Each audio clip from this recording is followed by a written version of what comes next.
Perkenalkan, nama saya Nadia Nur Kumaila. Saya berasal dari SMA Negeri 5 Palopo, kelas 11 NIA 4. Pada hari ini saya akan menjelaskan materi kelas 10 semester genap mengenai hukum-hukum dasar kimia. Hukum-hukum dasar kimia ada 4, yaitu hukum kekekalan massa, hukum perbandingan massa tetap, hukum perbandingan massa berganda, dan hukum perbandingan volume. Hukum yang pertama yaitu hukum kekekalan massa atau Lavoisier. Hukum ini mengatakan bahwa massa sistem tertutup adalah konstan, bahkan jika proses yang berbeda terjadi dalam sistem tertutup. Massa suatu zat sebelum dan sesudah reaksi adalah sama. Sama itu bisa kita namakan dengan tetap atau konstan. Hukum kekekalan massa ini diperkenalkan atau dirumuskan oleh Antoine Lavoisier pada 1787. Hukum yang kedua, hukum perbandingan massa tetap atau Proust. Hukum ini mengatakan bahwa seluruh senyawa mengandung elemen-elemen dengan kepemilikan proporsi yang tetap. Begitupun tiap unsur yang membentuk suatu senyawa punya perbandingan yang tetap. Hal ini dicetuskan oleh Joseph Louis Proust pada 1799. Hukum yang ketiga yaitu hukum perbandingan massa berganda atau Dalton. Hukum ini mengatakan jika dua unsur membentuk lebih dari satu senyawa dan massa salah satu unsur dalam tiap senyawa jumlahnya tetap, maka perbandingan massa unsur lain berbanding sebagai bilangan bulat sederhana. Hukum ini dikemukakan oleh John Dalton pada 1803. Hukum yang keempat yaitu hukum perbandingan volume atau Gay-Lussac. Hukum ini mengatakan bahwa pada volume yang sama, gas-gas yang berbeda pada suhu dan tekanan yang sama mengandung partikel yang jumlahnya sama, yaitu 1 mol. Tiap zat mengandung jumlah partikel yang sama. Sejumlah gas yang direaksikan dengan volume tetap akan berbanding lurus dengan nilai suhu. Baiklah, sekarang kita akan berlanjut ke contoh soal. Untuk contoh soalnya, sebanyak 1 gram logam magnesium direaksikan dengan gas klorin menghasilkan natrium klorida sebanyak 64 gram. Berapakah massa klorin yang bereaksi? Untuk penyelesaiannya, logam magnesium akan direaksikan dengan gas klorin sehingga kita dapat menghasilkan natrium klorida. Jadi kita tulis magnesium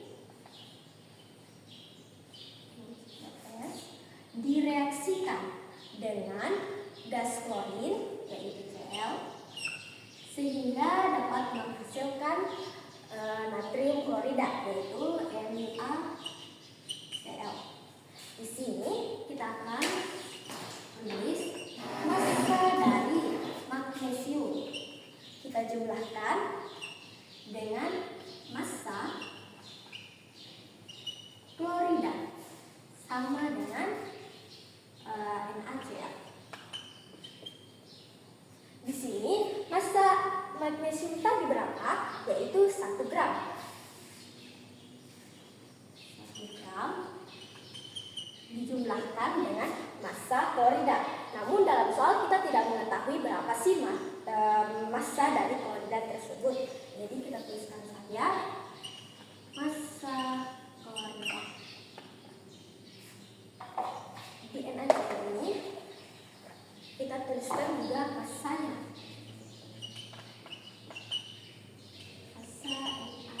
Massa NaCl tadi berapa? Natrium klorida yaitu sebanyak 64 gram. Jadi kita tulisnya yaitu 64 gram.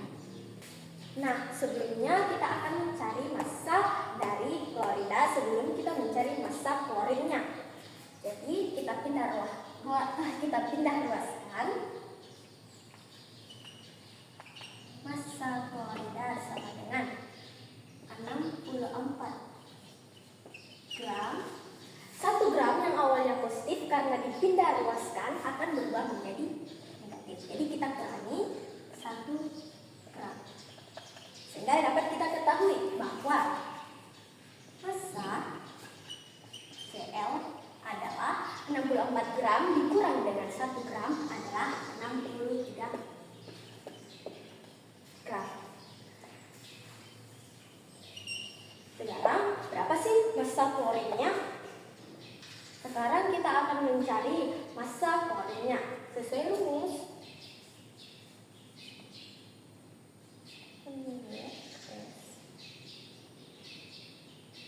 Direaksikan dengan klorida.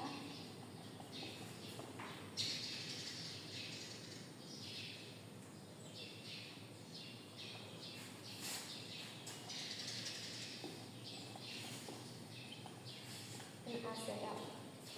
Di sini massanya tadi 1 gram. Karena telah diketahui massa kloridanya adalah 63 gram, kita masukkan di rumus. 63 gram sama dengan massanya 64 gram. Jadi kita tinggal menjumlahkan 1 ditambah dengan 63 gram adalah 64 gram. Sama hasilnya dengan ini, 64 gram. Jadi kita dapat mengetahui bahwa massa klorin yang bereaksi